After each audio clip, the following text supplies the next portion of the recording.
नमस्कार, स्वागत है आपका डीबी लाइव ब्रेकिंग में। मैं हूं समीर आत्मज मिश्र और मेरे साथ हैं अमलेंदु उपाध्याय। वक्फ संशोधन विधेयक को लेकर हंगामा थम नहीं रहा है बल्कि बढ़ता चला जा रहा है। संसद से लेकर सड़क तक अब इसकी लड़ाई शुरू हो गई है। All India Muslim personal law board ने देश भर में इसके खिलाफ प्रदर्शन का आह्वान किया है और आज उसके तहत बिहार की राजधानी पटना में प्रदर्शन हो रहे हैं। लालू यादव से लेकर यानी आरजेडी से लेकर जेडीयू और एलजेपी कांग्रेस तमाम नेताओं को भी इस प्रदर्शन में शामिल होने और साथ आने का आह्वान किया है मुस्लिम पर्सनल लॉ बोर्ड ने।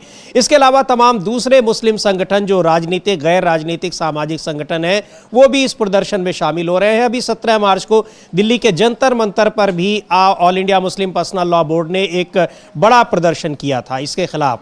जिस तरीके से वक्फ संशोधन विधेयक को लाया जा रहा है, जो आशंकाएं हैं मुस्लिम संगठनों को कि किस तरह से वक्फ बोर्ड की जो संपत्तियां हैं उनको सरकार अपने कब्जे में लेना चाहती है, वहां से लेकर वो अपने कब्जे में लेकर अपने लोगों को देने का षड्यंत्र कर रही है। हालांकि सरकार का कहना है कि इसको लेकर मिस इन्फॉर्मेशन यानी लोगों को गुमराह किया जा रहा है। जगदंबिका पाल जो जेपीसी की कमेटी थी, ज्वाइंट पार्लियामेंट्री कमेटी, उसके चेयरमैन हैं, वक्फ संशोधन विधेयक पर जो बनी थी, उनका कहना है कि इसको लेकर गुमराह किया जा रहा है। लेकिन इस मुद्दे पर जो सबसे महत्वपूर्ण बात है वो ये है कि इस पर जो प्रदर्शन हो रहे हैं, विरोध हो रहा है, इसमें राजनीतिक दलों को, खासकर वो राजनीतिक दल जो कि सरकार का समर्थन कर रहे हैं, उनके सामने एक बड़ी दुविधा है। खासकर बिहार में जेडीयू के सामने, क्योंकि जेडीयू आने वाले दिनों में बिहार विधानसभा के चुनाव भी हैं और वह पर्सनल लॉ बोर्ड का साफ साफ ये कहना है कि इसी मुद्दे से पता चल जाएगा कि कौन लोग हैं जो इसमें हमारा साथ दे रहे हैं और हमारा विरोध कर रहे हैं। क्योंकि अगर वक्फ संशोधन विधेयक को पारित किया जाता है तो इससे ये साफ पता चल जाएगा कि इन राजनीतिक दलों के सहयोग से ही बीजेपी ने उसको पास किया है, बिना इनके सहयोग के वो पास नहीं कर सकती है। तो ये एक बड़ी चुनौती चुनाव से पहले नीतीश कुमार के सामने खास तौर पर दिख रही है। अमलेंदु जी। हाँ, नीतीश कुमार के सामने एक बड़ी चुनौती है और समीर जी, खबर ये आ रही है कि all India Muslim personal law board ने नीतीश कुमार को न्योता भेजा है कि आप भी आइए और इस धरने में शामिल होइए। और लालू प्रसाद यादव को भी न्योता भेजा गया है। सूत्रों के हवाले से खबर यह है कि लालू प्रसाद यादव इस प्रदर्शन में शामिल होंगे। उधर सूत्रों के हवाले से खबर यह भी है कि कांग्रेस की आंध्र प्रदेश और बिहार की इकाइयां जो हैं वो भी इस प्रदर्शन में शामिल होंगी। और के सुरेश जो कांग्रेस के नेता हैं और सांसद भी हैं, उन्होंने साफ तौर पर कहा है कि हम इसके विरोध में हैं। ये उनका कहना है कि ये जो वक्फ बिल आ रहा है इसके खुलकर हम विरोध में। इमरान मसूद का बयान आया है कि उनको जाना था पटना लेकिन वो नहीं जा पा रहे हैं। इसका मतलब केंद्रीय नेतृत्व भी कांग्रेस का वो इस प्रदर्शन में शामिल हो रहा है। जी, इस प्रदर्शन में शामिल हो रहा है, कांग्रेस का केंद्रीय नेतृत्व भी शामिल हो रहा है। इमरान मसूद को सुनते हैं वो क्या कह रहे हैं। लेकिन सबसे जो एक आरजेडी के भी शामिल होने की बातें कही जा रही हैं। आरजेडी नेता, आरजेडी लगातार इसका विरोध करती भी रही है और इस प्रदर्शन में भी शामिल होने जा रही है। कांग्रेस पार्टी ने साफ तौर पर कहा है कि उसके नेता और उसकी जिन राज्यों में यह प्रदर्शन होगा वहां की स्टेट यूनिट्स जो हैं उसमें पूरी तरह से उसमें प्रदर्शन में साथ देंगी। इमरान मसूद को सुनते हैं, उनका कहना था कि वो खुद पटना जा रहे थे इस प्रदर्शन में, लेकिन बीमारी की वजह से, बीमार होने के कारण नहीं जा पा रहे हैं, लेकिन पूरा समर्थन है और वो कह रहे हैं कि वक्फ संशोधन विधेयक को लाने का मकसद सरकार का क्या है। सुन लेते हैं इमरान मसूद को क्या कह रहे हैं वो। मुझे भी आज पटना जाना था लेकिन मुझे एक छोटा सा मेरे हो गया, मैं अभी हॉस्पिटल जा रहा हूँ, मुझे सर्जरी होगी छोटी सी, तो मैं इसलिए जा नहीं पा रहा हूँ। लेकिन प्रदर्शन तो पूरे देश के अंदर हो रहा है। मुसलमान बहुत ज़्यादा इससे अपने आप को दबा हुआ महसूस कर रहा है, तो निश्चित रूप से अपनी आवाज़ को लोकतांत्रिक तरीके से उठाएंगे। तो वहां पर इमरान मसूद को सुन रहे थे, पटना जाना था, जा नहीं पा रहे, लेकिन इस विधेयक को लेकर मुसलमानों के भीतर क्या आशंकाएं हैं उसका जिक्र वो कर रहे हैं। और all India Muslim personal law board देश भर में इसके खिलाफ प्रदर्शन कर रहा है। आज पटना में ये प्रदर्शन हो रहा है और इस बीच प्रधानमंत्री भारतीय जनता पार्टी का कर रही है ईद के मौके पर वो खास गिफ्ट बांट रही है लाखों लोगों को, मुस्लिम समाज के लोगों को। अब वक्फ संशोधन विधेयक और प्रधानमंत्री का गिफ्ट, ये दोनों आमने सामने आ गए हैं और उनसे अब सवाल पूछा जा रहा है कि सबका साथ और सबका विकास किसको माना जाए। वक्फ संशोधन विधेयक के जरिए जो मुसलमानों को आशंकाएं हैं, मुस्लिम संगठनों को आशंकाएं हैं उसको, या फिर सरकार जिस तरह से उनको ईद पर गिफ्ट दे रही है उसको माना जाए। हाँ बिल्कुल, इसको लेकर माना जाए और इसको सौगात मोदी जो शब्द दिया गया है, तो इस सौगात मोदी, इस पर जो आरजेडी के सांसद हैं मनोज झा, उन्होंने बहुत तगड़ा इस पर रिएक्शन दिया। उनका कहना है कि ये सौगात क्या होता है, ये आप हमारा पैसा है, ये सौगात मोदी, राजे महाराजे दिया करते हाँ राजा महाराजा दिया करते, तो क्या आप सल्तनत चला रहे हैं दिल्ली में बैठकर कि जो आप सौगात दे रहे हैं? तो ये असल में, और देखिए हमारे मीडिया का हाल भी देखिए समीर जी कितना बुरा है। एजेंसियां खबरें जारी करती हैं, वो भी लिखती हैं सौगात, मोदी की बड़ी सौगात, योगी की बड़ी सौगात। अरे अपने घर से लेके आ रहे हैं योगी और मोदी, हमारे टैक्स का पैसा दे रहे हैं, ये उनकी सौगात हो गई, जैसे अपने घर से लेके आ रहे हैं। मोदी जी ने अपना पता नहीं अपने खाते में उनके पैसे, उनमें से कभी 1 रुपया खर्च भी आज तक किया है कि नहीं किया है, और किया है तो पता नहीं कहाँ खर्च किया, हमें तो मालूम कोई जानकारी नहीं है। तो ये जिस तरीके से सौगात मोदी, यानी अब सौगात मोदी दी जाएगी लेकिन वक्फ की जमीनें छीनी जाएंगी, इसको लेकर बहुत सारे सवाल उठ रहे हैं। बहुत सारे सवाल उठ रहे हैं और बड़ा प्रदर्शन हो रहा है वहाँ पर जो पटना में, इसको लेकर all India Muslim personal law board का, और उसमें कौन से राजनीतिक दल शामिल हो रहे हैं, ये सबसे बड़ा सवाल है। और उसमें भी नीतीश कुमार को विशेष तौर पर न्योता दिया गया है मुस्लिम पर्सनल लॉ बोर्ड की तरफ से। वो शामिल होते हैं या नहीं होते हैं, शुरुआती दौर में तो ऐसा लग रहा था कि उनकी पार्टी इसका विरोध कर रही है, लोक जनशक्ति पार्टी उसका विरोध कर रही है, लेकिन जेपीसी की रिपोर्ट जिस तरह से पेश हुई और उसके बाद उनके नेताओं के सुर बदले हुए दिखाई पड़ रहे हैं, तो ऐसा लगता है कि इन पार्टियों का समर्थन हासिल है इस संशोधन विधेयक को लेकर। और इसीलिए यह कहा जा रहा है कि अब सरकार काफी कॉन्फिडेंट है कि इसको वो पास करा लेगी, लेकिन तेलुगु देशम पार्टी को लेकर आशंकाएं अभी भी बनी हुई हैं। हालांकि तेलुगु देशम पार्टी ने विरोध का या मुस्लिम पर्सनल लॉ बोर्ड के इस विरोध प्रदर्शन में शामिल होने को लेकर अभी कोई बयान जारी नहीं किया है, लेकिन ऐसा माना जा रहा है कि वो इस संशोधन विधेयक के खिलाफ अभी भी है और वो नहीं चाहती है कि ये पारित हो पाए।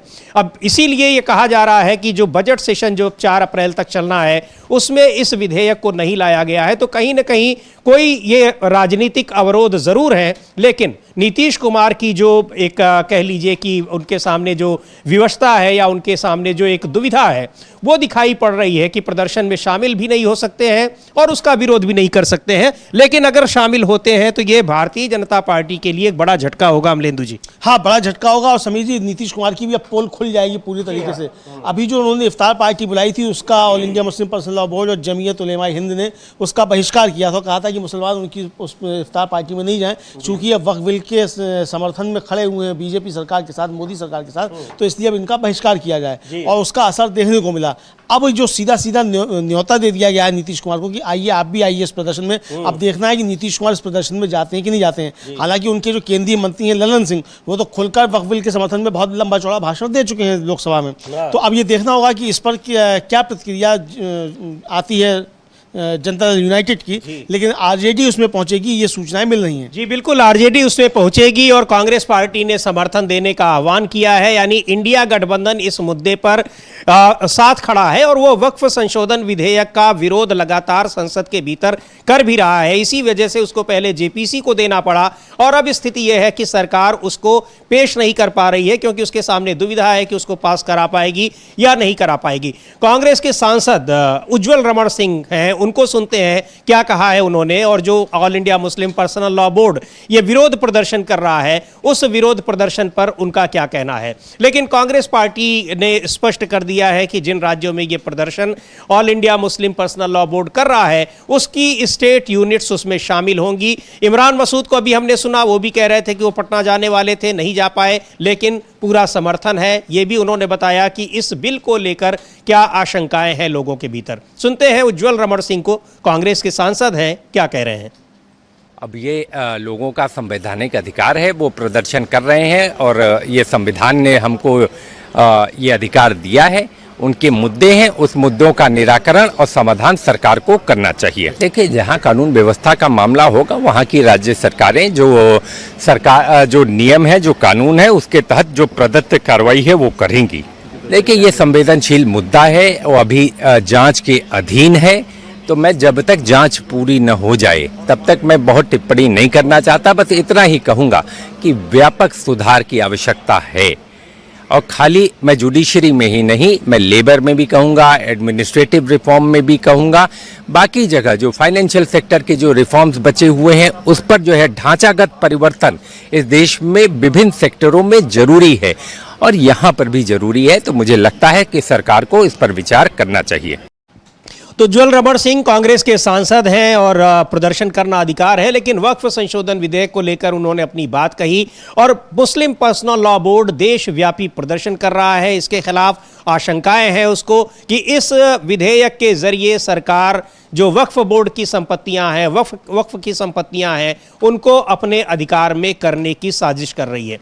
लेकिन जगदम्बिका पाल को भी सुनते हैं, उन्होंने क्या कहा है। उन्होंने कह रहे हैं कि यह केवल राजनीति की जा रही है और इसमें ऐसा कुछ भी नहीं है, उसको चैनलाइज किया जा रहा है और उसमें जो आशंकाएं फैलाई जा रही हैं गलत हैं और लोगों को गुमराह किया जा रहा है। ये कहना है जगदम्बिका पाल का। बीजेपी के सांसद हैं और वक्फ संशोधन बोर्ड पर जो जेपीसी बनी थी उसके चेयरमैन भी हैं।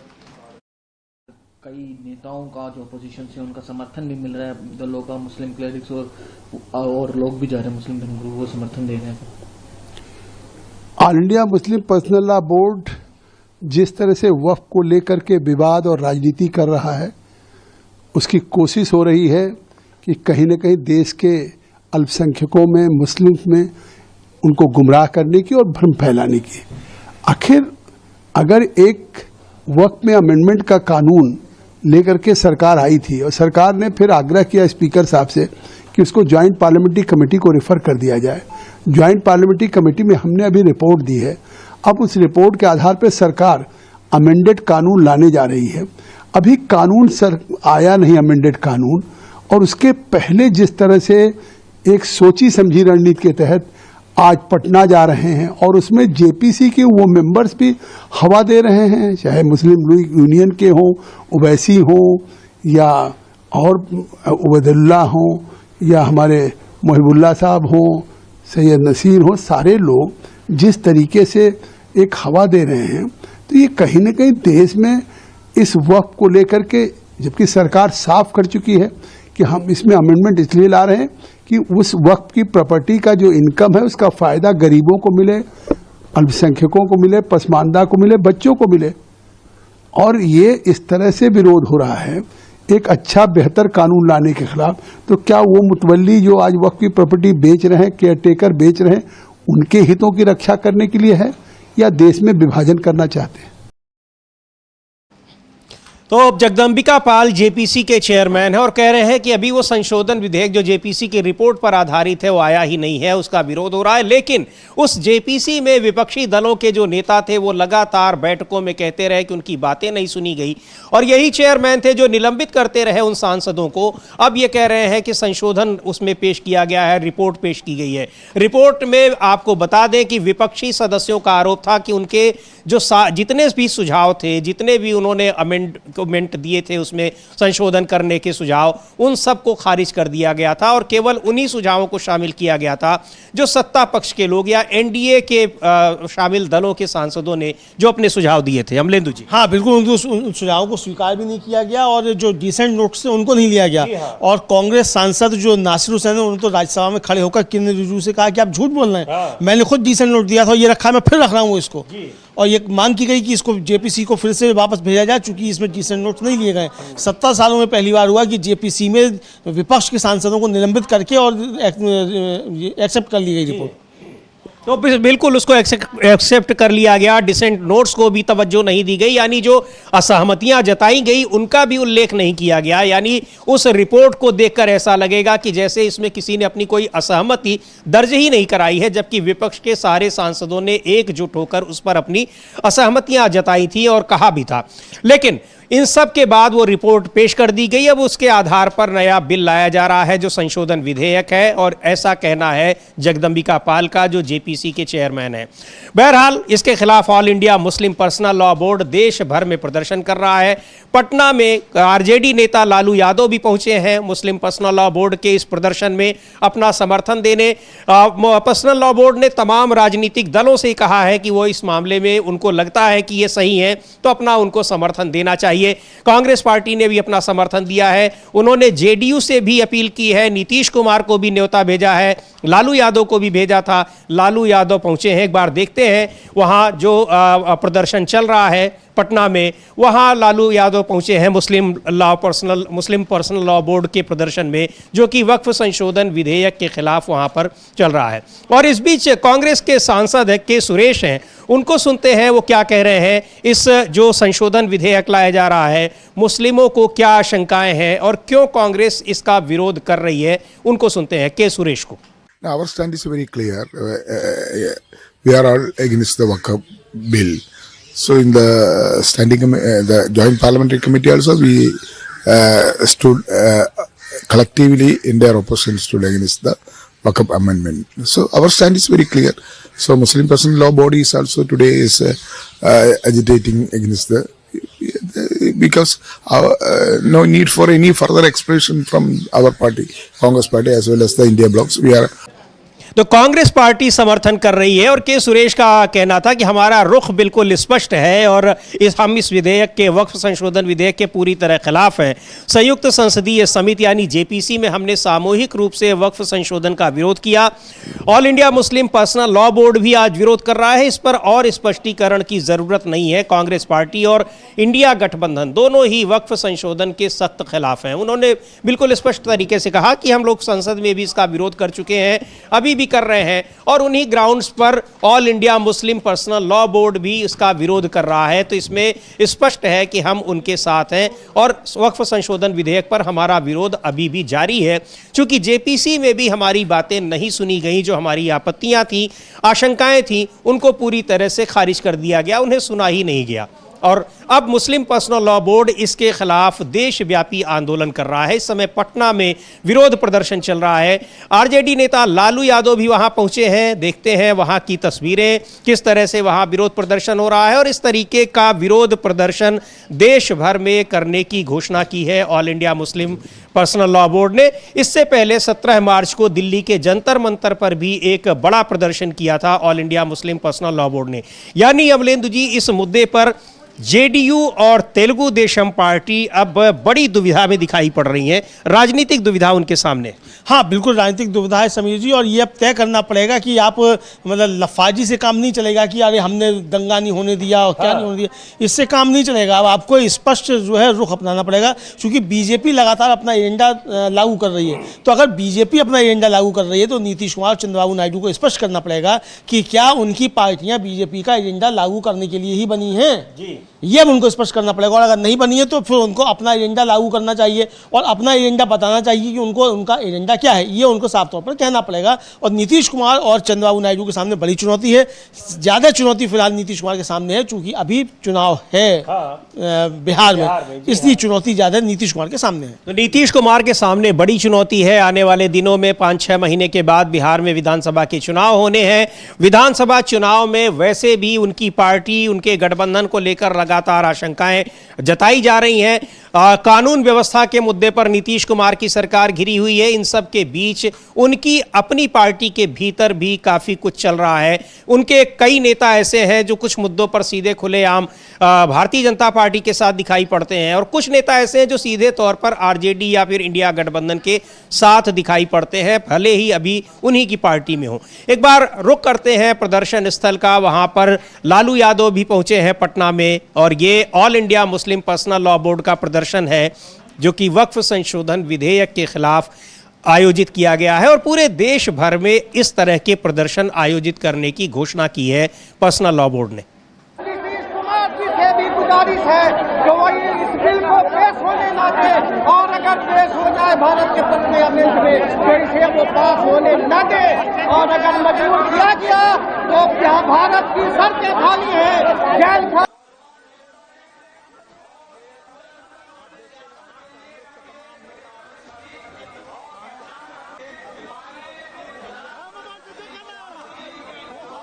तो इस प्रदर्शन में तेजस्वी भी पहुंचे हैं, लालू भी पहुंचे हैं। अब देखने वाली बात है कि नीतीश कुमार पहुंचते हैं या नहीं। हाँ, अब ये देखना होगा कि नीतीश कुमार पहुंचने कि नहीं पहुंचने, चूंकि दावत तो नीतीश कुमार को भी दी गई है। दावत क्या मतलब, एक तरह से नीतीश कुमार से कहा गया है कि आप भी इस प्रदर्शन में शामिल हुइए अगर आप जो है इस पे बीजेपी के खिलाफ हैं, वरना यही समझा जाएगा कि आप बीजेपी के साथ में खड़े हुए हैं, तो और बीजेपी के साथ में खड़े तो ये साफ तौर पर स्पष्ट हो जाएगा। हालांकि अब नीतीश कुमार की क्या हैसियत बची है बिहार में, वो एक अलग का मसला हो सकता है, उसमें बहस हो सकती है, लेकिन फिलहाल चूंकि वो केंद्र में शामिल हैं और राज्य के मुख्यमंत्री हैं और मुस्लिम वोटों के दम पर ही वो बने हुए हैं, तो अब ये all India Muslim personal law board ने उनको भी दावत भेजी है कि आइए आप भी इस प्रदर्शन में शामिल होइए। लालू प्रसाद यादव और तेजस्वी यादव को भेजी गई थी, वो इस प्रदर्शन में पहुंच चुके हैं। नीतीश कुमार अभी तक नहीं पहुंचे हैं, सूत्रों के हवाले से अभी तक कोई खबर भी नहीं आई है कि नीतीश कुमार पहुंच रहे हैं कि नहीं पहुंच रहे हैं, लेकिन हो सकता है कि नीतीश कुमार पहुंचे। अगर नीतीश कुमार पहुंचते हैं समीर जी, तो आप समझिए कि आज दिन भर जो है फिर पूरे जो नेशनल मीडिया कहा जाता है उसमें सुर्खियां फिर नीतीश कुमार ही होंगे। हाँ, लेकिन अभी आपने जब नेशनल मीडिया की बात की तो अभी प्रदर्शन की कोई खबर, कोई तस्वीर अभी तक दिखाई नहीं पड़ रही है नेशनल मीडिया में। हाँ, नेशनल मीडिया में कोई प्रदर्शन की नहीं आ रही है, केवल एक एजेंसी जो उसने अभी थोड़ी देर पहले इसको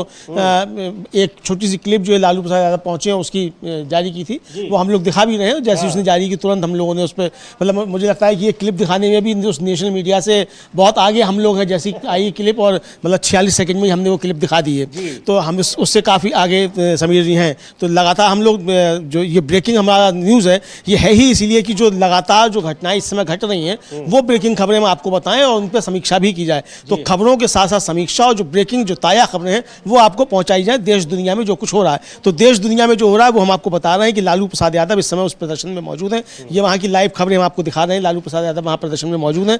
नीतीश कुमार को भी न्योता भेजा गया है, नीतीश कुमार भी पहुँच सकते हैं। अगर नीतीश कुमार पहुँचते हैं तो फिर ये मोदी सरकार के लिए बड़ी चुनौती होगा और वहां चंद्रबाबू नायडू की पार्टी और या चंद्रबाबू नायडू उस प्रदर्शन में पहुंचते नहीं पहुंचते, ये भी देखने वाली बात होगी। जी बिल्कुल, लेकिन इस बीच जिस तरह से अभी इफ्तार पार्टी में जो एक मुस्लिम संगठनों ने सीधे तौर पर नकार दिया और मना कर दिया, बहिष्कार किया, न केवल नीतीश कुमार के एक इफ्तार दावत का बहिष्कार किया बल्कि लोक जनशक्ति पार्टी के इफ्तार का भी बहिष्कार किया।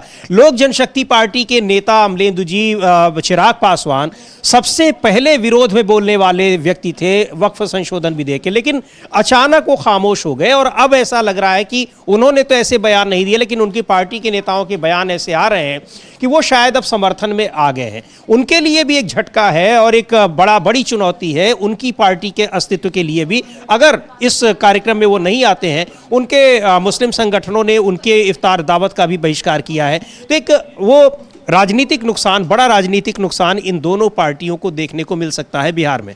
हाँ, बिल्कुल बड़ा नुकसान इनको देखने को मिल सकता है समीर जी। और जिस तरीके से चिराग पासवान के ऊपर भी अब बढ़ता जा रहा है दबाव, तो ये साफ तौर पर समझा जा सकता है कि चिराग पासवान को भी अब अपनी फेंस जो तय करनी पड़ेगी कि वो फेंस के किस तरफ हैं, इस तरफ हैं कि उस तरफ हैं। मतलब बीजेपी के एजेंडे के साथ हैं, हिंदू राष्ट्र बनाने के लिए खड़े हुए हैं कि सामाजिक न्याय की तरफ खड़े हुए हैं, तो ये अब चिराग पासवान को भी तय करना पड़ेगा। हालांकि रामविलास पासवान के समय ही एलजेपी तय कर चुकी थी उसको हिंदू राष्ट्र बनाना है। और हालांकि जब मंडल कमीशन की रिपोर्ट लागू की गई थी समीर जी, तो आपको याद होगा कि देश में नारे लगा करते थे कि मंडल के हैं 3 दलाल, बीपी लालू, बीपी शरद पासवान, तो यानी वीपी सिंह, शरद यादव और रामविलास पासवान, इनको था वो मंडल का दलाल कहा जाता था। लेकिन आप देखिए दुर्भाग्य कि जो मंडल के एक तरह से कहा जाए लाने वाले लोग समझे जाते थे, वीपी सिंह का हश्र हमने देखा किस तरीके से हुआ और उनको समर्थन नहीं मिला। लेकिन बाकी जो 2 नाम थे शरद यादव और रामविलास पासवान, ये दोनों जो थे वो बीजेपी के साथ जाकर बाद में खड़े हुए। हालांकि शरद यादव ने अपने अंतिम समय में अपनी गलती सुधारी और बीजेपी के खिलाफ मोर्चा बंदी में उनका बहुत बड़ा योगदान था, जो आज इंडिया गठबंधन का हमको स्वरूप देख रहा है। उसकी न्यू एक तरह से कहा जाए वो शरद यादव डालकर गए थे और लंबा उन्होंने बीजेपी के खिलाफ फिर बाद में मोर्चा लिया। लेकिन जो गलती एक बार हो चुकी वो हो चुकी, तो और दर्ज हो गया। और रामविलास पासवान ने जो किया उसको भुगत रहे हैं अब चिराग पासवान, और चिराग पासवान जो करेंगे उसको चिराग पासवान खुद भुगतेंगे।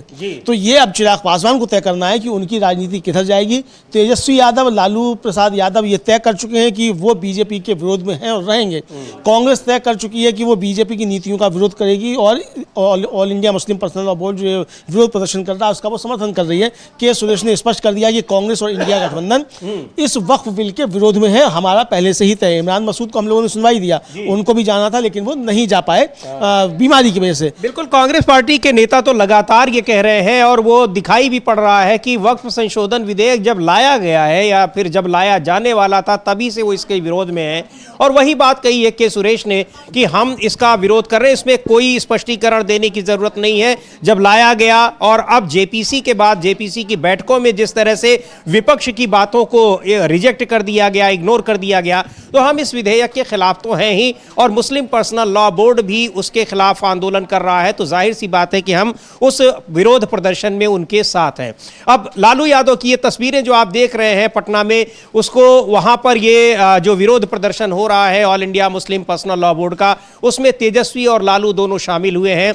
पर्सनल लॉ बोर्ड की तरफ से सभी राजनीतिक दलों को इसमें शामिल होने के लिए एक तरह से आमंत्रित किया गया है, चाहे कांग्रेस पार्टी हो, चाहे एलजेपी हो, जेडीयू हो, लेकिन कांग्रेस पार्टी और आरजेडी का समर्थन वहां दिखाई पड़ रहा है।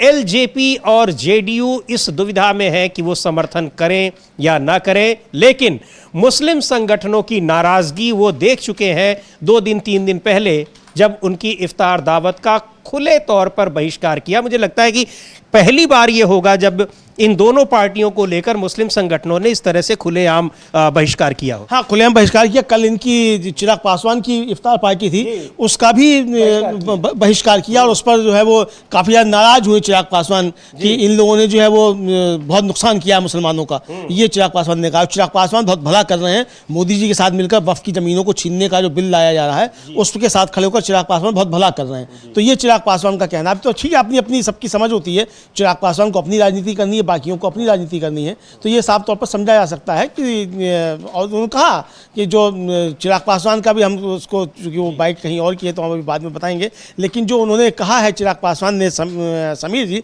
और उनका ये कहना था कि जिन लोगों ने बहिष्कार का फतवा जारी किया मैं उनका बहुत सम्मान करता हूँ, हमारा पारिवारिक संबंध है, मैं उनके फैसले को स्वीकार करता हूँ, मैं बहुत छोटा हूँ, मैं उन पर टिप्पणी नहीं करूँगा, लेकिन मेरा मानना है, मेरा अपना मुद्दा है, आप मुझ पर नाराजगी व्यक्त कर रहे हैं। जिनके पिता ने 2005 में बिहार में मुस्लिम सीएम पर जोर देकर अपनी पार्टी खत्म कर दी थी, लेकिन वे उन लोगों की रक्षा कर रहे हैं जिन्होंने मुसलमानों को केवल अपना वोट बैंक माना।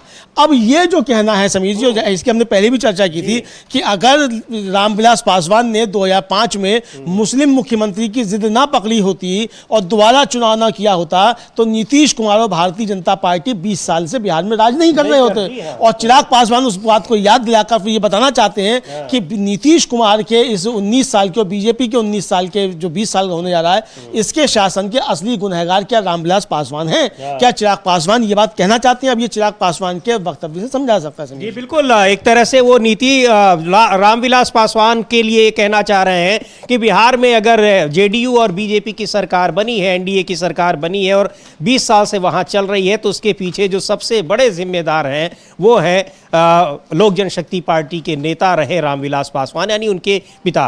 खैर, अब मुस्लिम पर्सनल लॉ बोर्ड की ये जो निमंत्रण है, आमंत्रण है कि उनके विरोध प्रदर्शन में इस मुद्दे पर आप उनके साथ हैं या नहीं है, बहुत स्पष्ट लकीर खींच दी है मुस्लिम पर्सनल लॉ बोर्ड ने, जेडीयू के लिए सामने भी और लोक जनशक्ति पार्टी के सामने भी और उधर तेलुगु देशम पार्टी के सामने भी, कि आप हैं समर्थन में या नहीं हैं। आप समर्थन में हैं तो हम भी आपके साथ हैं, और आप नहीं है तो फिर हम आपके साथ क्यों होंगे। और इसका एक बहुत ज़बरदस्त उदाहरण मिला जब इफ्तार दावत में नीतीश कुमार की इफ्तार दावत का बहिष्कार किया मुस्लिम संगठनों ने और लोक जनशक्ति पार्टी के नेता चिराग पासवान की इफ्तार दावत का भी बहिष्कार किया। और अब देखना है कि इस बहिष्कार के बाद अब पर्सनल लॉ बोर्ड की इस विरोध प्रदर्शन में नीतीश कुमार का रुख क्या होता है। अब तक कोई खबर ऐसी नहीं आई है कि नीतीश कुमार का कोई प्रोग्राम वहां जाने का है, अचानक जाने का प्रोग्राम कोई बनता है तो ये देखने वाली बात होगी। लेकिन वक्फ संशोधन विधेयक को लेकर अब देशव्यापी जो प्रदर्शन की प्लानिंग की है मुस्लिम पर्सनल लॉ बोर्ड ने, उसने कई राजनीतिक दलों का एक जो कह लीजिए कि उनका जो छिपा एजेंडा है उसको सामने लाकर रख दिया है, या वो कुछ ढकने छिपाने की जो कोशिश कर रहे होंगे उसको अब बिल्कुल क्लियर कट कर दिया है कि उनको एक्सपोज होना ही पड़ेगा, उनको सामने आना ही पड़ेगा कि वो समर्थन में है या विरोध में। हाँ बिल्कुल, समर्थन में है या विरोध में है ये उनको कहना पड़ेगा। और तेजस्वी यादव ने वहाँ समिति संबोधित किया है मुस्लिम पर्सनल लॉ बोर्ड के धरने को, वो भी हम लोग सुनवाएंगे। अभी वो संबोधित कर ही रहे हैं तो उसकी एक छोटी सी क्लिप आ गई है, उसको हम लोग सुनवाते हैं कि तेजस्वी यादव ने कहा क्या है। और तेजस्वी यादव ने जो वहाँ कहा है, उन्होंने कहा कि हमारी पार्टी आरजेडी, हमारे नेता लालू प्रसाद यादव यहाँ आपका साथ देने, हम सब आपके साथ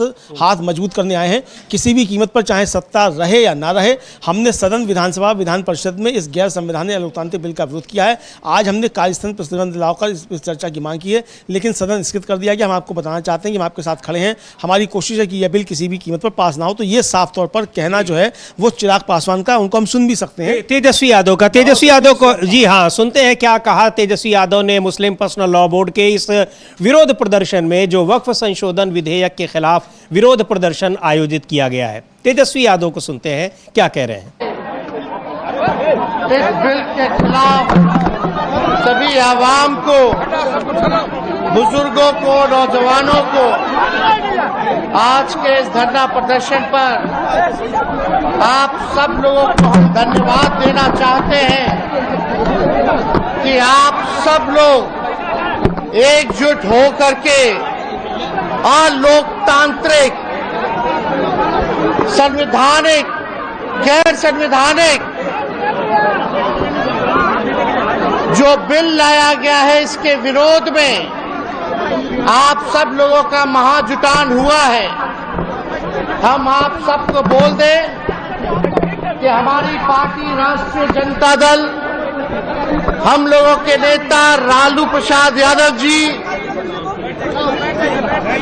आज यहाँ बीमार अवस्था में भी आप लोगों का साथ देने, यहाँ हम सब लोग आपके हाथों को मजबूत करने के लिए यहाँ पहुंचे हैं। और हम लोग किसी भी कीमत पर, चाहे सत्ता रहे या जाए, इसकी हम लोगों को परवाह नहीं है।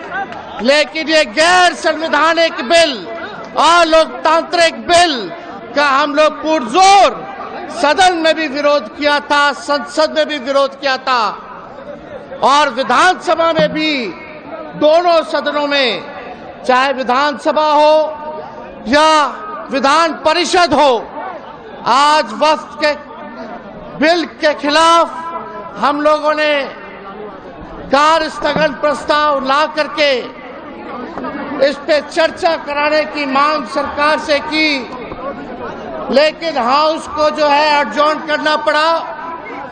हम लोग ये बताना चाहते हैं, आप लोगों के इस लड़ाई में हम लोग पूरे मजबूती के साथ आप सब लोगों के साथ खड़े हैं। ये तानाशाही जिस प्रकार से सरकार चला रही है, देश को तोड़ने का काम कर रही है, लोकतंत्र को खत्म करने का प्रयास किया जा रहा है, संविधान को खत्म करने का कोशिश किया जा रहा है।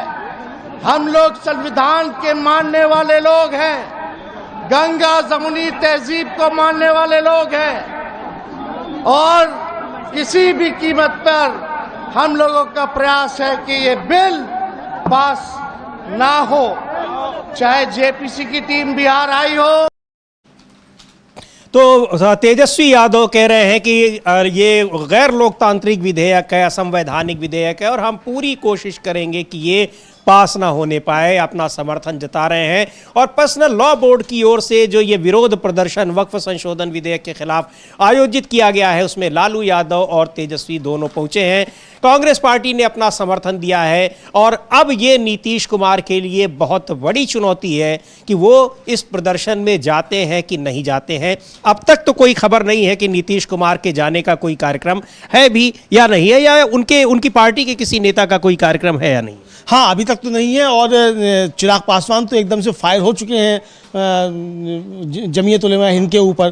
तो इसका मतलब कि वो समर्थन कर रहे हैं बीजेपी का चिराग पासवान तो स्पष्ट हो चुके हैं। तो लेकिन अब नीतीश कुमार की तरफ से अभी स्पष्टता नहीं आई है कि वो क्या करना चाहते हैं, क्या नहीं करेंगे और इस बिल का विरोध करेंगे नहीं करेंगे। मुझे लगता है समीर जी की बीजेपी की रणनीति ये है कि इस बिल के मसले पर इसको भी लंबा खींचा जाए बिहार के चुनाव तक, ताकि नीतीश कुमार और चंद्रबाबू नायडू और चिराग पासवान ये तीनों जो हैं पूरी तरीके से बेनकाब हो जाएं और इनका जबरदस्त तरीके से नुकसान किया जाए। अब ये समझना नीतीश कुमार कुमार को है, चिराग पासवान को, चंद्रबाबू नायडू को कि बीजेपी किस रणनीति पर काम कर रही है। वो आपसे अपना एजेंडा लागू करवा रही है। आपका अगर कोई एजेंडा, जो आप कहते रहते हैं कि आपका एजेंडा है, तो आप अपना एजेंडा बीजेपी से लागू क्यों नहीं करवा पा रहे हैं, जबकि प्रधानमंत्री बने हुए हैं नरेंद्र मोदी, तो आपके दम पर बने हुए हैं। आप तो बिहार के लिए विशेष पैकेज तक नहीं, आप उसके लिए एक विशेष राज्य का दर्जा तक नहीं हासिल कर पाए। विशेष राज्य का दर्जा तो छोड़िए, आप जो अलग से पैसा बिहार के लिए नहीं ला पाए। और जो योजनाएं आई हुई वो सब केंद्र सरकार की अपनी योजनाएं हैं, वो जो उसको कहीं ना कहीं करनी थी। और चिराग पासवान बता रहे हैं कि साहब वहाँ जो कुछ कारखाने थे वो उठाकर भेज दिए गए कर्नाटक में। तो ये इस तरह की चीजें देखने को आ रही हैं। तो ये अब वक्फ संशोधन विधेयक एक बड़ा मुद्दा है और एक लिटमस टेस्ट है जेडीयू के लिए भी, एलजेपी के लिए भी, कि उस मामले में वो मुस्लिम संगठन जो है उनके साथ हैं या नहीं, और वो उनके साथ है या नहीं, दोनों का देखना होगा। और एक बिल्कुल सीधे तौर पर चेतावनी दे दी है, एक बड़ी चेतावनी दी इफ्तार की दावत में, जब नीतीश कुमार की इफ्तार दावत का बहिष्कार किया और एलजेपी की इफ्तार दावत का। और अब अपील की गई है पर्सनल लॉ बोर्ड की ओर से कि ये दोनों पार्टियां आए, शामिल हों, उनका समर्थन करें। लेकिन अब तक समर्थन का कोई संकेत नहीं मिला है, न ही एलजेपी की ओर से यानी लोक जनशक्ति पार्टी चिराग पासवान की पार्टी की ओर से, और न ही जनता दल यूनाइटेड की ओर से यानी नीतीश कुमार की ओर से। अब चंद्रबाबू नायडू की पार्टी है, लेकिन सबसे जो लोगों की निगाहें हैं वो सबसे ज़्यादा इस समय नीतीश कुमार और एलजेपी पर हैं, क्योंकि आने वाले दिनों में बिहार में विधानसभा चुनाव होने हैं। और बिल्कुल सही अमलेंदु जी कह रहे हैं कि ये दोनों पार्टियां भारतीय जनता पार्टी के जाल में पूरी तरह से उलझती जा रही हैं। अमलेंदु जी ये भी बहुत सही है कि नीतीश कुमार ये इंतजार कर रहे हैं कि एनडीए उनको अपना मुख्यमंत्री पद का दावेदार बना दे। एनडीए उनको अभी तक नहीं घोषित कर रहा है। चुनाव आते आते बहुत लगता नहीं है कि घोषित करेगा ही। महाराष्ट्र के चुनाव से तो यही पता लगता है, यही आसार दिखाई पड़ते हैं। और आखिरकार नीतीश अपनी जो उनकी जो राजनीतिक पृष्ठभूमि है उसको भी बहुत ज़्यादा कमज़ोर कर चुके होंगे इस इंतज़ार में। हाँ, बहुत ज़्यादा कमज़ोर कर चुके नहीं होंगे, बहुत ज़्यादा कमज़ोर कर चुके हैं, बल्कि समझिए अगर कहा जाए तो जो नीतीश कुमार की स्थिति काफ़ी कमज़ोर हो चुकी है। और नीतीश कुमार अब क्या बार्गेनिंग की स्थिति में भी रहेंगे कि नहीं रहेंगे, तो नीतीश कुमार को बहुत पहले फैसला लेना चाहिए था। ये जो किंग कर्तव्य विमूढ़ता जिसको कहा जाता है हिंदी में, समीर जी, ये नीतीश कुमार की किंग कर्तव्य विमूढ़ता जो है ये उनको भारी पड़ने वाली है। उनको तय करना पड़ेगा कि अगर आप बीजेपी के साथ हैं तो बीजेपी का एजेंडा लागू कराइए। फिर आप ये फर्जी बातें मत कीजिए समाजवाद और धर्मनिरपेक्षता की, कोई फर्जी बात मत कीजिए। और अगर ये बातें आपको करनी है तो बीजेपी का साथ आपको छोड़ना पड़ेगा। इंडिया का गठबंधन आपको नहीं मिले तब भी आपको अलग हो जाना चाहिए। और ये बिल अगर पास होता है तो ये बिना नीतीश, चिराग पासवान और चंद्रबाबू नायडू के पास नहीं हो सकता, ये साफ तौर पर समझाया जी। बिल्कुल, चूंकि भारतीय जनता पार्टी के पास तो बहुमत है नहीं, और उसके पास बहुमत का जो समर्थन है वो नीतीश कुमार की पार्टी दे रही है और चंद्रबाबू नायडू की पार्टी एलजेपी दे रही है। इनके बहुमत के बिना वो कोई विधेयक वहां पर नहीं पास कर सकती है। और वक्फ संशोधन विधेयक पास करने की अगर कोशिश कर रही है भारतीय जनता पार्टी, तो इसका मतलब इन तीनों ही पार्टियों का समर्थन उसे हासिल है। हालांकि अभी तक भारतीय जनता पार्टी जब रिपोर्ट पेश कर दी है, काफ़ी पहले पेश कर दी जगदम्बिका पाल ने जेपीसी की रिपोर्ट, उसको ला नहीं रही है, तो कहीं ना कहीं उसको भी आशंका ज़रूर है। यानी इन दोनों तीनों पार्टियों की ओर से, खासतौर पर तेलुगु देशम पार्टी और जनता दल यूनाइटेड से, ऐसा कोई बहुत एक सटीक आश्वासन नहीं मिला है, अन्यथा अब तक वो बिल जरूर आया होता। या ये भी हो सकता है जो अमलेंदु जी कह रहे हैं कि इसको बिहार विधानसभा तक किसी तरीके से इसको लिंगर ऑन किया जाए, टाले रखा जाए, उलझाए रखा जाए। जी बिल्कुल, इसी रणनीति पर बीजेपी काम करती हुई दिखाई पड़ती है। और इस पे एक तरह से कहा जाए कि नीतीश कुमार बिल्कुल बेनकाब भी हो जाए, ये भी उसकी पॉलिसी हो सकती है। समीर जी, जी बिल्कुल बेनकाब हो जाए। एक बार सुनते हैं फिर से तेजस्वी यादव को क्या कहा। तेजस्वी यादव और लालू यादव दोनों लोग वहां पर पहुंचे, उनके तमाम कार्यकर्ता और दूसरे नेता भी पहुंचे हुए हैं।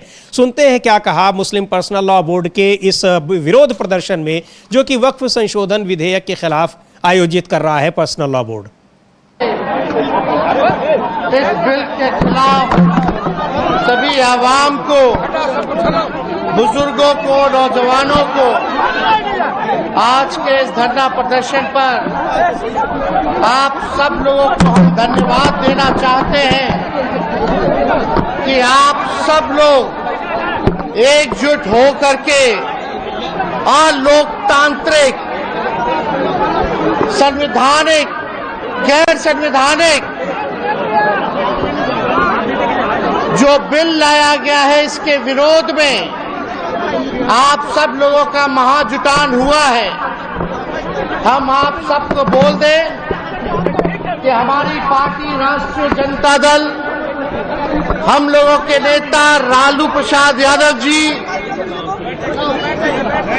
आज यहां बीमार अवस्था में भी आप लोगों का साथ देने यहाँ हम सब लोग आपके हाथों को मजबूत करने के लिए यहाँ पहुंचे हैं। और हम लोग किसी भी कीमत पर, चाहे सत्ता रहे या जाए, इसकी हम लोगों को परवाह नहीं है। लेकिन ये गैर संवैधानिक बिल और लोकतांत्रिक बिल का हम लोग पुरजोर सदन में भी विरोध किया था, संसद में भी विरोध किया था और विधानसभा में भी, दोनों सदनों में, चाहे विधानसभा हो या विधान परिषद हो, आज वक्फ के बिल के खिलाफ हम लोगों ने कार्य स्थगन प्रस्ताव ला करके इस पे चर्चा कराने की मांग सरकार से की, लेकिन हाउस को जो है एडजॉर्न करना पड़ा। हम लोग ये बताना चाहते हैं, आप लोगों के इस लड़ाई में हम लोग पूरे मजबूती के साथ आप सब लोगों के साथ खड़े हैं। ये तानाशाही जिस प्रकार से सरकार चला रही है, देश को तोड़ने का काम कर रही है, लोकतंत्र को खत्म करने का प्रयास किया जा रहा है, संविधान को खत्म करने का कोशिश किया जा रहा है। हम लोग संविधान के मानने वाले लोग हैं, गंगा जमुनी तहजीब को मानने वाले लोग हैं और किसी भी कीमत पर हम लोगों का प्रयास है कि ये बिल पास ना हो। तो ये संविधान के खिलाफ है ये बिल और गैर संवैधानिक है, इसलिए हम इसको पास नहीं होने देंगे, इसका विरोध कर रहे हैं।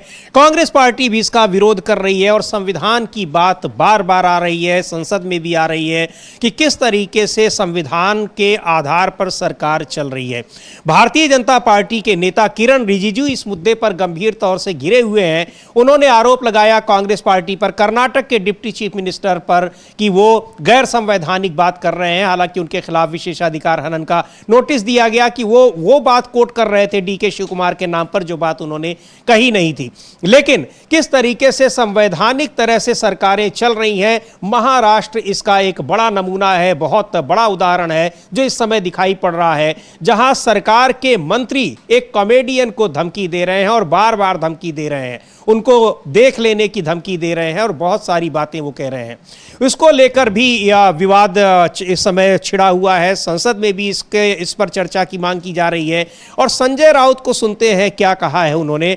और इस मुद्दे पर अभी तक जिस मंत्री ने, यानी जो गुलाब रघुनाथ पाटिल ने धमकी दी थी अमलेंदु जी, उनके खिलाफ कोई कार्रवाई नहीं की गई है। देवेंद्र फडणवीस तक ने उनके खिलाफ कुछ नहीं कहा है। इसका मतलब उनके बयान से सभी लोग इत्तेफाक रखते हैं। हाँ, देवेंद्र फडणवीस ने भी कुछ नहीं कहा, बल्कि देवेंद्र फडणवीस ने तो कहा है कि माफी मांगी है कुणाल कामरा से। तो अब कुछ नहीं कहा है, तो ये साफ तौर पर समझ में आ रहा है। और हालांकि मुझे लगता है कि ये एक अच्छा मौका था, जैसे हमने कल भी चर्चा की थी देवेंद्र फडणवीस के पास भी, बीजेपी के पास भी, कि अगर वो एकनाथ शिंदे से छुटकारा पाना चाहते हैं उस दबाव से, क्योंकि देवेंद्र फडणवीस काफ़ी ज़्यादा दबाव में दिखाई पड़ते हैं, तो ये अच्छा मौका था कि इसके बहाने आप हो सकते हैं। लेकिन उन्होंने उस समर्थन करना ज़्यादा उचित समझा है। तो अब ये भाई, अगर कोई कानूनी कार्रवाई आपको करनी तो कानूनी कार्रवाई कीजिए। आप इस तरीके से कैसे किसी को आप जो है धमकी दे सकते हैं और मार पिटाई की बातें आप कर सकते हैं, तोड़फोड़ कर सकते हैं, वो चीज़ गलत है। तो ये करना चाहिए। तो इस पर आप सवाल संजय राउत को सुनते हैं, संजय राउत को क्या जी, संजय राउत को सुनते हैं, शिवसेना सांसद हैं, क्या कह रहे हैं महाराष्ट्र की कानून व्यवस्था को लेकर, और कुणाल कामरा ने जो कुछ कहा है उस पर जिस तरह से प्रतिक्रिया आ रही है, उसे लेकर क्या कह रहे हैं। देखिए, मैं ये धमकी कौन और क्यों दे रहा है मुझे मालूम नहीं। कुणाल कामरा एक ऐसी व्यक्ति है, मैं उनको पहचानता हूँ, मैं जानता हूँ, बहुत सालों से जानता हूँ। तो धमकी से डरने वाला वो कलाकार नहीं है, वो मर जाएगा लेकिन डरेगा नहीं, वो झुकेगा नहीं। मैं उनको पहचानता हूँ। ये धमकी विमकी ठीक है, अपने पास रखो, सरकार है, सत्ता है, नहीं तो आपको भी रास्ते पे चलना मुश्किल हो जाएगा। जो धमकी दे रहे हैं ना, ये सत्ता है, सत्य की मस्ती है, ये पावर की मस्ती है, और क्या है।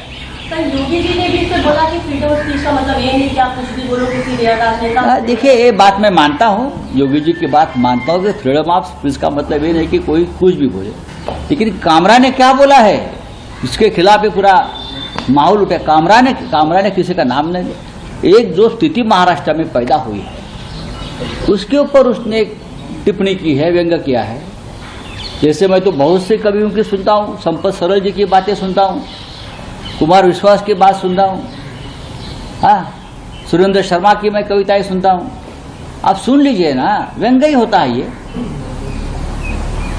और कुणाल कामरा ने भी यही इस प्रकार से व्यंग्य अगर किया है तो आपने इस प्रकार से तोड़फोड़ करना, ये करना, वो करना, मौका सभी को मिलता है, मैं इतना ही कहूँगा। तो कुणाल कामरा का विरोध जिस तरह से होना चाहिए, और आपको नहीं पसंद है तो आप कानूनी कार्रवाई करिए, लेकिन कॉमेडियन और हास्य व्यंग्य के लिए आप उसको धमकी देंगे, मारने की धमकी देंगे, ये कहाँ तक उचित है? यही बात कह रहे हैं संजय राउत, और कह रहे हैं कि ये सत्ता का नशा है जो इस तरह से ये लोग बातें कर रहे हैं और कोई उनके खिलाफ कार्रवाई नहीं हो रही है। इधर कुणाल कामरा ने जिस गीत के लिए, जो पैरोडी गीत उन्होंने गाया था और जिस पर ये हंगामा मचा हुआ है, उन्होंने एक फिर गीत गाया है और माफ़ी मांगने से बिल्कुल इनकार कर दिया है। हालांकि उनके खिलाफ एक नोटिस गया है, FIR दर्ज हुई है, लेकिन उन्होंने माफ़ी मांगने से इनकार कर दिया है। एक बार इस मुद्दे पर लगातार महाराष्ट्र में की राजनीति गर्म है और सबसे जो बड़ा सवाल है वो वहाँ की कानून व्यवस्था पर उठ रहा है कि आखिर कानून व्यवस्था को संभालने वाले वहाँ के मंत्री वो इस तरह की बातें कर रहे हैं और उसके खिलाफ कोई उनके खिलाफ उनके इन बयानों के लिए कोई कार्रवाई नहीं हो रही है। हाँ, कोई कार्रवाई उनके बयानों के पे नहीं हो रही है और लगातार बयान पे बयान आए चले जा रहे हैं। और अब तो खुद एकनाथ शिंदे जो है वो कह रहे हैं कि कार्रवाई होगी और ये जो है व्यंग नहीं, हम व्यंग को समझते हैं। तो इसका मतलब कि जो अपने कार्यकर्ताओं को समझाने की बजाय वो खुद जो है इस तरफ आगे बढ़ते हुए दिखाई पड़ते हैं। तो और जो एक उनके और सांसद हैं वो भी खुलेआम कह रहे हैं कि शिवसेना अपने तरीके से इसको समझाएगी, कब तक घर में छिपे रहेंगे। तो ये अब ये कुणाल कामरा के ऊपर है कि वो कब तक घर में रहेंगे या कब तक बाहर निकलेंगे। वो हम नहीं कह सकते कौन निकलेगा और कौन नहीं निकलेगा, कौन सही है कौन गलत है। सबकी अपनी अपनी सोच समझ है।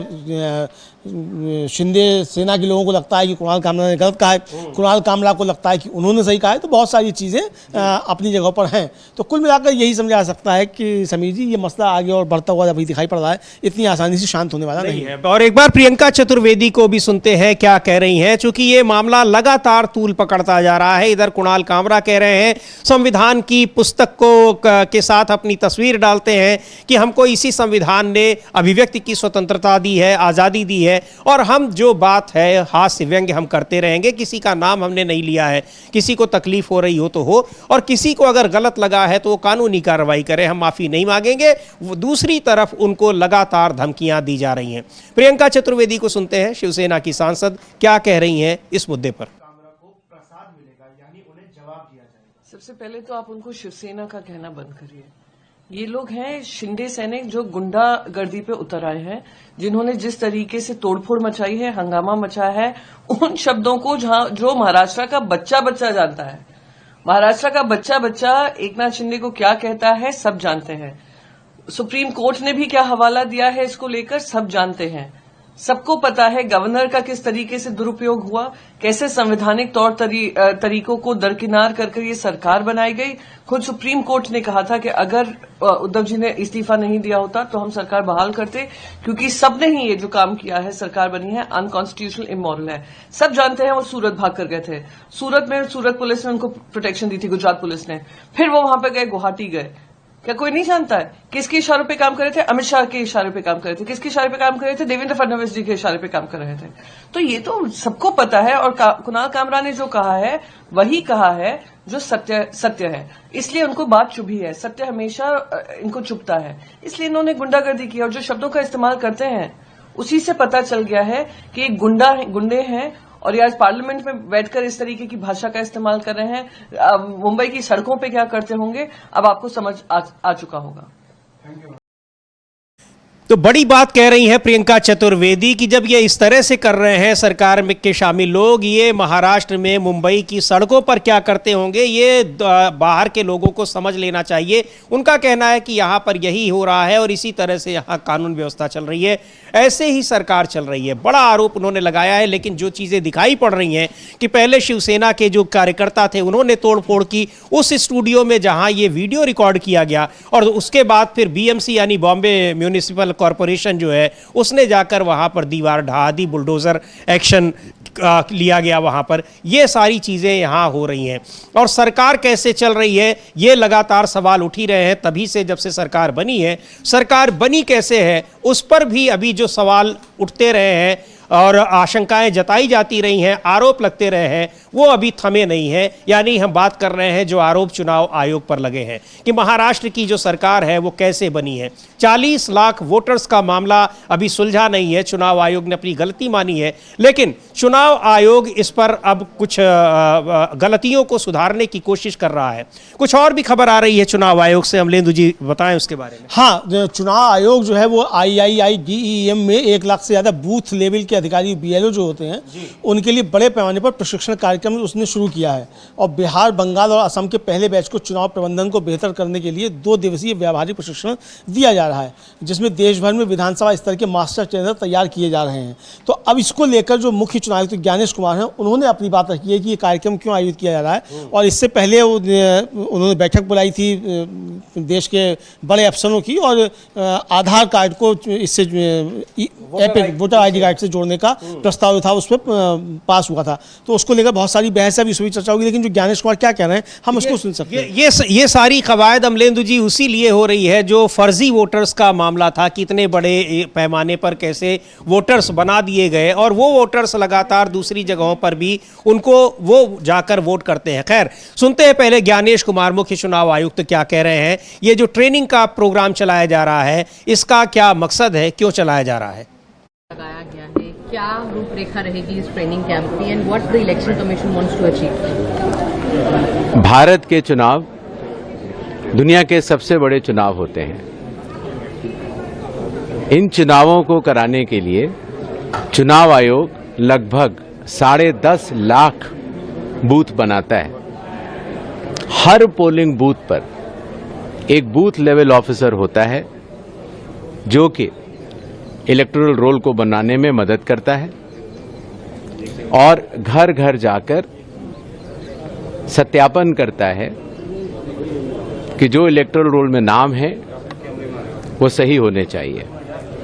यही नहीं, बूथ लेवल ऑफिसर के रिकमेंडेशन के बाद उस असेंबली कॉन्स्टिट्यूएंसी के इलेक्टोरल रजिस्ट्रेशन ऑफिसर एक निर्णय लेते हैं और निर्णय के बाद एक फाइनल इलेक्टोरल रोल पब्लिश होता है। अगर किसी निर्वाचक या मतदाता को कोई भी कमी नजर आती है उसके एपिक कार्ड में या उसके नाम में या किसी और एंट्री के ऊपर, और वो ERO स्तर पर अगर सुलझ नहीं पाता है, तो लोक प्रतिनिधित्व कानून की धारा 24 के तहत एक अपील भी होती है और वो अपील जिलाधिकारी के पास होती है और उसके ऊपर सेकंड अपील भी होती है जो चीफ इलेक्टोरल ऑफिसर के पास होती है। तो देश की ये पहली ट्रेनिंग आयोजित की गई है IIIDM में चुनाव आयोग द्वारा। मेरे साथ डॉक्टर विवेक जोशी जी भी हैं। तो एक ट्रेनिंग सेशन आयोजित किया जा रहा है और लगातार इस बीच जिस तरह से चुनाव आयोग जैसी संवैधानिक संस्था पर उंगलियां उठ रही थीं, अभी भी उठ रही हैं, उनको सुधारने की कोशिश में लगा हुआ है चुनाव आयोग। और उंगलियां उठ तमाम जो संस्थाएं हैं अब न्यायपालिका पर भी उठ रही हैं। जिस तरह से दिल्ली हाई कोर्ट के जस्टिस यशवंत वर्मा के यहाँ नोटों के बोरे मिले और वो जल गए, नोट गड्डियाँ जल गईं, उसको लेकर लगातार चर्चा हो रही है। संसद में भी उस पर चर्चा की मांग की जा रही है और एक बार फिर राज्यसभा के सभापति ने कल बैठक की है नेता प्रतिपक्ष और नेता सदन दोनों के साथ, उसको लेकर क्या कुछ रहा है अमलेंदु जी जानकारी दें। और ये बैठक यहाँ उधर इलाहाबाद हाईकोर्ट में इसके खिलाफ जो है अनिश्चितकालीन हड़ताल वहाँ पर वकील कर रहे हैं कि इनको हम वहाँ आने नहीं देंगे। तो जो जगदीप धनखड़ के साथ जो बैठक हुई उसका क्या नतीजा रहा, उसमें क्या बातचीत हुई? हाँ, उसमें नतीजा तो कुछ नहीं निकला अभी, लेकिन जो है सत्ता पक्ष और विपक्ष सब इस मामले पर एकजुट थे कि कॉलेजियम प्रणाली में काफ़ी खामियां हैं और इसको सुधारा जाए। लेकिन वहाँ ये बात भी आई, जो टीएमसी के नेता वहाँ उपस्थित थे उनका कहना यह था, सुकेंदु शेखर रॉय का, कि इस मुद्दे पर चर्चा जो है वो सदन के पटल पर होनी चाहिए। और जो पहले कानून आया था एनजेएसी, उसको सुप्रीम कोर्ट ने उस पर रोक लगा दी थी, उसको रद्द कर दिया था। तो आगे फिर ऐसी कोई परिस्थिति पैदा ना हो और टकराव की स्थिति पैदा ना हो, तो इसलिए पहले की स्पष्ट रोड मैप होना चाहिए ताकि न्यायपालिका से टकराव की स्थिति भी ना बने। तो ये बड़ा महत्वपूर्ण मसला इस पर समीर जी, और इसमें मल्लिकार्जुन खड़गे, जेपी नड्डा, ये सब लोग थे, प्रियंका चतुर्वेदी, तमाम दलों के उसमें लोग थे, मतलब फ्लोर लीडर्स जो हैं वो सब इसमें थे। और इसमें ये बात आई कि ये गंभीर मसला है जिस तरीके से उनका आया है उनका मामला यशवंत वर्मा का, तो उसको लेकर आया कि ये गंभीर मामला है। लेकिन इसके बीच में एक जो चिंता इसको लेकर आई है वो प्रशांत भूषण जो सीनियर एडवोकेट हैं सुप्रीम कोर्ट के, उनकी तरफ से आई है। और उनका कहना यह है कि जस्टिस यशवंत वर्मा मामले का इस्तेमाल जो है वो न्यायिक नियुक्तियों पर अधिक नियंत्रण पाने के लिए सरकार कर रही है। ये उन्होंने एक गंभीर आरोप लगाया है और ये विनाशकारी होगा। उनका कि न्यायपालिका में भ्रष्टाचार का समाधान जो है एक न्यायिक शिकायत आयोग का गठन करना से हो सकता है, जो सरकार और न्यायपालिका से स्वतंत्र होकर न्यायाधीशों के खिलाफ शिकायतों की जांच करे। यानी वो एक तीसरा पक्ष जो है, जो सरकार और न्यायपालिका से दोनों से मुक्त हो, अलग हो, उसकी वो बात कर रहे हैं कि वो उसकी जांच करे। तो इस तरीके की चीज़ लाई जाए। सरकार अगर इसमें अपने हाथ में लेती है तो फिर न्यायपालिका पूरी तरीके से सरकार के अधीन आ जाएगी।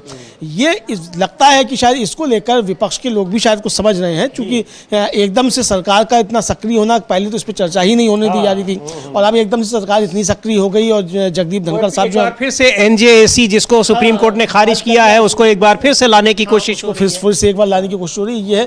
लेकिन इस बीच समीर जी, हमारे जो विश्वगुरु हैं, उन विश्वगुरु को लेकर एक बड़ी खबर आ रही है कि अमेरिका के जो राष्ट्रपति हैं डोनाल्ड ट्रंप, और जो प्रधानमंत्री के माय डियर फ्रेंड भी हैं, उन्होंने एक बड़ा बयान दे दिया है। और उनका कहना है कि भारत में अल्पसंख्यकों के साथ बुरा व्यवहार होता है, तो इसलिए जो रॉ जो है, जो हमारी जो खुफिया एजेंसी है, उस पर प्रतिबंध लगे, ये उनका जो है वो कहना है। तो ये बड़ी खबर जो इस समय आ रही है अमेरिका से आ रही है। और ये एक तरह से कहा जाए, अच्छा इधर एक उनका प्रतिनिधिमंडल यहाँ आया हुआ है जो 2 अप्रैल से टैरिफ लागू होना है उस पर बातचीत करने के लिए। तो ये क्या दबाव बनाने की बात है या वास्तव में इस तरह की कोई चीज़ है, इसको लेकर बातचीत आ रही है। लेकिन ट्रंप तो झटके पर झटके लगातार देते ही जा रहे हैं और उनके बयानों पर वो जिस तरह से टैरिफ पॉलिसी लागू कर रहे हैं, भारत के खिलाफ भी लागू कर रहे हैं, प्रधानमंत्री के सामने उन्होंने इसकी घोषणा कर दी। उस पर चर्चा की मांग भी विपक्ष कर रहा है कि संसद में चर्चा होनी चाहिए, प्रधानमंत्री को उस पर बयान देना चाहिए।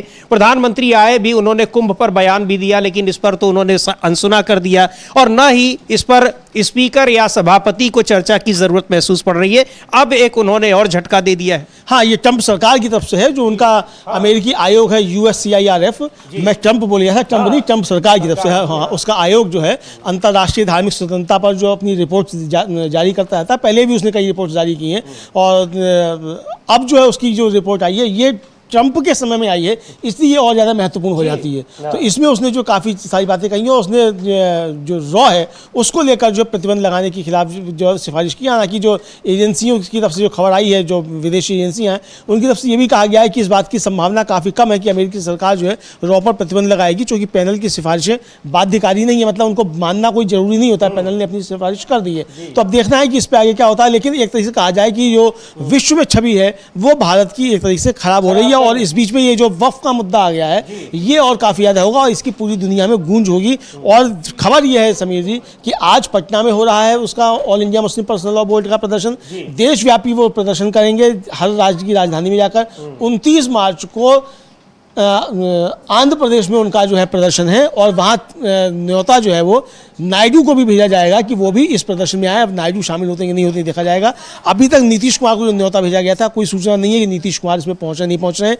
लालू प्रसाद यादव और तेजस्वी यादव पहुंचे हैं। तेजस्वी यादव ने संबोधित भी किया, हमने तेजस्वी यादव की बात जो है वहां रखी, दो बार हमने सुना। जी बिल्कुल, तो तेजस्वी और लालू वहां पहुंचे हैं, कांग्रेस पार्टी उसको समर्थन दे रही है। कांग्रेस पार्टी ने कहा है कि वो लगातार उन मुद्दों को जिनके मुद्दों पर पर्सनल लॉ बोर्ड इसका विरोध कर रहा है वो संसद में उठा रहे हैं। और जनता दल यूनाइटेड यानी नीतीश कुमार और लोक जनशक्ति पार्टी को भी all India Muslim personal law board ने उस विरोध प्रदर्शन में न्योता दिया है, बुलाया है कि अगर वो हमारा साथ दे रहे हैं, हमारी मांगे उनको जायज लग रही हैं तो हमारे साथ आएं।